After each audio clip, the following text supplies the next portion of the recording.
എന്റെ പ്രിയപ്പെട്ട ഉപ്പമാരോട് എനിക്ക് പറയാനുള്ളത്, അള്ളാഹുവിന്റെ പ്രവാചകൻ സ്വല്ലല്ലാഹു അലൈഹി വസല്ലമ തങ്ങൾ പറഞ്ഞ ഒരു ഹദീസാണ്.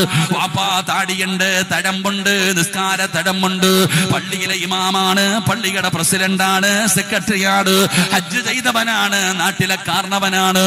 എന്നാലും എന്റെ പ്രിയപ്പെട്ടവരെ, അള്ളാഹുവിന്റെ പ്രവാചകൻ സ്വല്ലല്ലാഹു അലൈഹി വസല്ലമ തങ്ങൾ പറയുകയാണ്, നാളെ ഇസ്റാഫീൽ എന്ന് പറയുന്ന മലക്ക് സൂർ എന്ന് പറയുന്ന കാഹളത്തിൽ ഊതുമ്പോ പള്ളിപ്പറമ്പിലെ കബറിനകത്ത് നിന്ന് എഴുന്നേറ്റ് വരുന്ന ഒരു ദിവസമുണ്ടല്ലോ.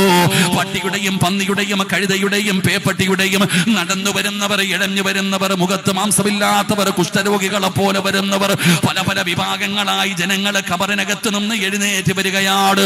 എന്റെ പ്രിയപ്പെട്ടവരെ, നാളെ കോടാനി കോടി വരുന്ന ജനങ്ങൾ മുഴുവനും നാളെ അല്ലാഹുവിന്റെ കോടതിയിൽ നിൽക്കുമ്പോ ഈ സദസ്സിലിരിക്കുന്ന ഒരു വാപ്പ വരികയാ, ഈ സദസ്സിലിരിക്കുന്ന ഒരു ഉപ്പ വരികയാ. അല്ലാഹുവേ, പുഴുത്തു നാറിയവനെ പോലെ ദുർഗന്ധമടിക്കുന്ന കോലത്തില് പുഴുത്തു നാറിയവനെ പോലെ നാണം കെട്ടുകൊണ്ട് അല്ലാഹുവിന്റെ കോടതിയിലേക്ക് ജനങ്ങൾ കടന്നു വരികയാ. നബി തങ്ങൾ പറഞ്ഞു, സ്വഹാബാ, അല്ലാഹുവിന്റെ കരുണ ലഭിക്കാത്ത ഒരു വിഭാഗമുണ്ട്. നാളെ പടച്ച റബ്ബിന്റെ കോടതിയിൽ ഞാനും നിങ്ങളും നിൽക്കുമ്പോ പരലോകത്തെ കുറിച്ച് അറിയുമോ?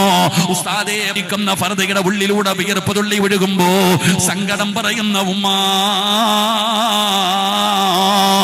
നിന്റെ തലയുടെ 15 കോടി 15 ലക്ഷം കിലോമീറ്റർ മുകളിൽ നിൽക്കുന്ന സൂര്യന്റെ ചൂടിനെ കുറിച്ചല്ലേ നീ പറയുന്നത്?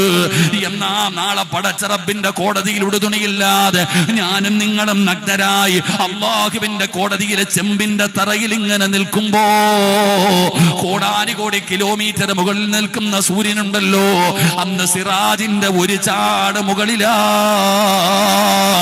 എന്റെ തലയുടെ ഒരു ചാണ് മുകളിലേക്ക് അല്ലാഹു സൂര്യനെ ഇറക്കുന്ന ദിവസമാണ് മസ്സറ. പെങ്ങളെ,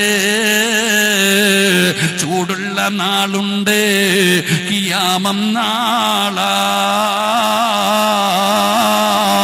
ചുരുക്കി പറഞ്ഞാൽ എന്തോ ഹാലാ ചൂള. വൻദോഷ വണ്ടിയോ മായി വരുന്നേ കാള. ക്ഷീണത്തിനാലൊലിക്കുന്നതാണേ ഈള. സുഹൃത്തുക്കളെ, തിളയ്ക്കുന്നതാണേ മൂള. അമലൊന്നുമില്ല ദങ്ങു ചെന്ന കോള. പഴയ വീട് കെട്ടുന്ന മണ്ണ് കൊണ്ടുണ്ടാക്കി ഇഷ്ടിക കണ്ടിട്ടുണ്ടോ? അത് അടുക്കി വെക്കുന്ന ചൂളയുടെ പരിസരത്ത് പോയിട്ടുണ്ടോ?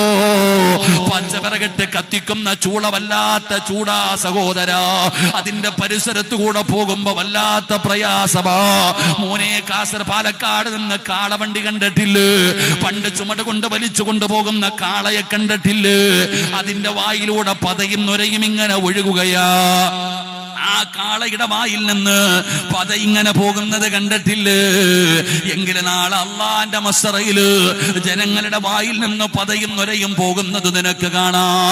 ഉമ്മമാരെ, ചോറ് വെക്കുന്നവരല്ലേ, കലത്തിന്റെ അകത്ത് കിടന്ന് ചോറിങ്ങനെ തിളച്ച് കലത്തിന്റെ മുകളിലൂടെ ഇങ്ങനെ നിറഞ്ഞ് കവിയാറുണ്ടല്ലോ.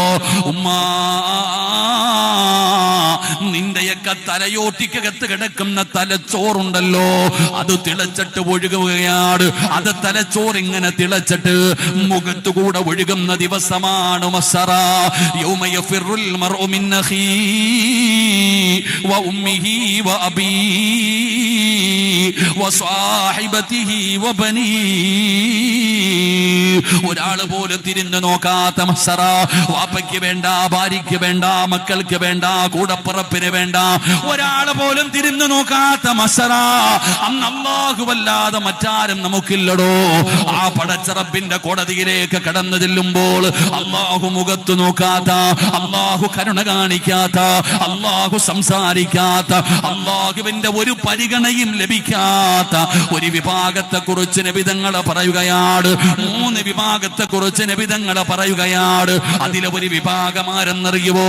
കള്ളു കുടിച്ചവനാണെന്ന് കരുതണ്ട, വ്യഭിചരിച്ചവനാണെന്ന് കരുതണ്ട, പലിശ തിന്നവനാണെന്ന് കരുതണ്ട, നിസ്കരിക്കാത്തവനാണെന്ന് കരുതണ്ട, ശിർക്ക് ചെയ്തവനാണെന്ന് കരുതണ്ട. പിന്നെ ആരാണെന്നറിയോ? ഒരു വാപ്പയാ. ഏതു വാപ്പയെന്നറിയോ? തന്റെ ഭാര്യയും മക്കളും തെറ്റു ചെയ്യുന്നത് കണ്ടിട്ട്, തന്റെ ഭാര്യയും മക്കളും തെറ്റു ചെയ്യുന്നത് കണ്ടിട്ട് അത് തിരുത്താത്ത വാപ്പാ. നീ എത്ര വലിയ പണ്ഡിതനാണെങ്കിലും അല്ലാഹു നിന്നെ വെറുതെ വിടത്തില്ലെന്ന് ആദരവായ പ്രവാചകൻ നബി മുഹമ്മദ് മുസ്തഫ സല്ലല്ലാഹു അലൈഹി വസല്ലമ തങ്ങൾ പറയുകയാണ്.